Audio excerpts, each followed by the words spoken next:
Hello and welcome to one of the hardest things I'm ever going to do. Many people have had extreme views, I believe anyway, at some point in their lifetime. I used to be a white supremacist.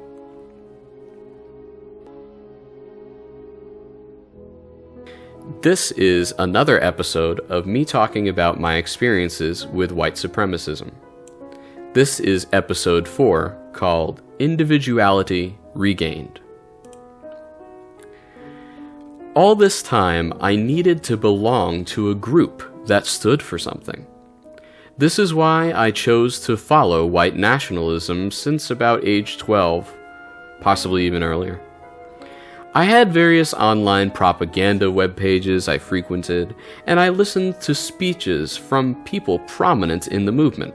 For example, George Lincoln Rockwell. I think I am, and so will you. We're all Supermen compared to those cruds. Didn't Adolf Hitler believe in Superman? He said the white race is a master race, and I think that's true.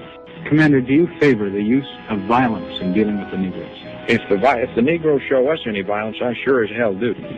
But so long as they remain within the law, I believe it can be done voluntarily, not by violence. I believe the only way it could have been solved, I think it's too late now, but I think it could have been solved by appropriating some of the billions of dollars we give away to communist nations in foreign aid. If we had given that to our own Negroes, I believe we could have built them their own nation, and they would voluntarily have been eager to go there. So your views on Negroes strike me as being viciously extreme. Do you disagree with that characterization? No, sir. They're not vicious, but they're extreme. I remember one time I was home alone and turned on Connecticut's local community television, and once there was a show with white supremacists on it. I was shocked at the time, but happy.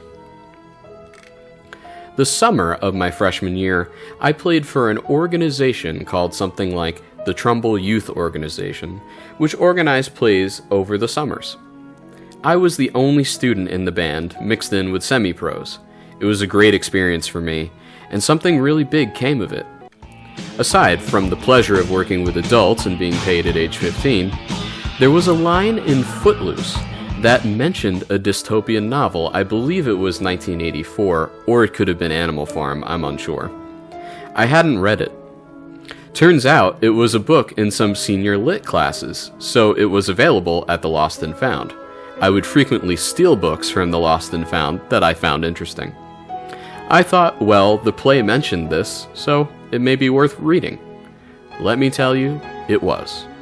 Whichever book it was, it taught me to defy and question authority. It took away the fascist leanings I had and exposed them for what they were, nonsense. It reinforced the notion that the Nazi state was not about Aryans or pure race and never had been. It was about power. These ideas started to slowly creep into my life. Obviously, my perceptions didn't change overnight, but my behavior slowly changed. I started enjoying making people laugh. I came out of my shell through the medium of music, and once I was comfortable with the people in marching band, mid-sophomore year, I became its sort of rebel mascot. Before I discovered the concept of individuality, I jumped when they said jump, I about-faced when they ordered, I moved as fast as I could to do whatever they wanted me to. And all that changed. An example of this was by my junior year of high school. I would make it a point to be the last to do anything, the last to fall in line, the last to leave a building, the last to put on the uniform that was once my ego. For this, I was affectionately nicknamed Grandma by a staff member, and it stuck. But unbeknownst to everyone else, I wasn't acting that way because I was lazy. I was acting that way out of protest and in celebration of my individuality. I had been seeing people as individuals all along this journey, but I would still pigeonhole them.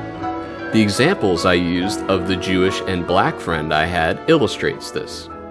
I made excuses for them. Oh, he's basically white, he's not black. He dresses like a preppy and speaks very well. Or, he's Jewish, but he's a nice Jew. He's the exception, not the rule. After a while, I was making so many exceptions, I couldn't uphold the rule anymore.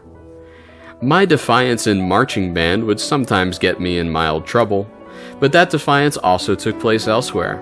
I would skip classes and get lost with my girlfriend at the time, and just, again, get into mild trouble. In my teenage mind, though, I was asserting myself for the first time.